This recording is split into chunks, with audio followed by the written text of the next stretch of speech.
ഞാനിവിടെ അടുത്ത് മെമ്മിങ് എന്ന ടൗണിലൂടെ പോയപ്പോഴാണ് വലിയൊരു പക്ഷിക്കൂട് കണ്ടത് ട്ടോ.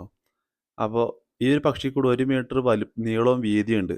അപ്പോൾ ഇത് കണ്ടപ്പോൾ എനിക്ക് മനസ്സിലായില്ല ആദ്യം ഏത് പക്ഷികളുടെ കൂടാണിതെന്ന്. പിന്നെ ഗൂഗിളൊക്കെ ചെയ്ത് നോക്കിയപ്പോഴാണ് മനസ്സിലായത് ഇത് വൈറ്റ് സ്റ്റോർക്ക് എന്ന ഇനത്തിൽപ്പെട്ട ദേശാടന പക്ഷികളുടെ കൂടാണിതെന്ന്.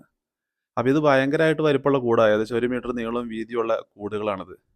അപ്പോൾ ഈ ഒരു കിളികള് ഇവിടെ ഒരു ഏപ്രിൽ, മെയ് മാസത്തോടെ വന്ന് ഇവിടെ കൂട് കൂട്ടി മുട്ടയിട്ട് കുഞ്ഞുങ്ങളൊക്കെ വിരിയിച്ചതിന് ശേഷം ഒക്ടോബർ അവസാനത്തോടു കൂടി ഇവരിവിടുന്ന് നാട് വിടും. പിന്നെ നാട് വിട്ടു പോയിട്ട് അടുത്ത വിന്റർ കഴിഞ്ഞിട്ട് തിരിച്ചു വരുള്ളൂ. അപ്പോൾ ഈ ദേശാടന പക്ഷികള് ഇവിടുന്ന് വിന്റർ തുടങ്ങുന്നതിന് മുമ്പ് നേരെ ആഫ്രിക്കയിലേക്കാണ് പോണത്. പിന്നെ ആ കുറച്ച് കാലം അവിടെ കഴിഞ്ഞും കൂടിയിട്ട് പിന്നെ ഇവിടുത്തെ വിന്ററൊക്കെ കഴിഞ്ഞതിന് ശേഷം തിരിച്ച് ഇങ്ങോട്ട് വരുള്ളൂ.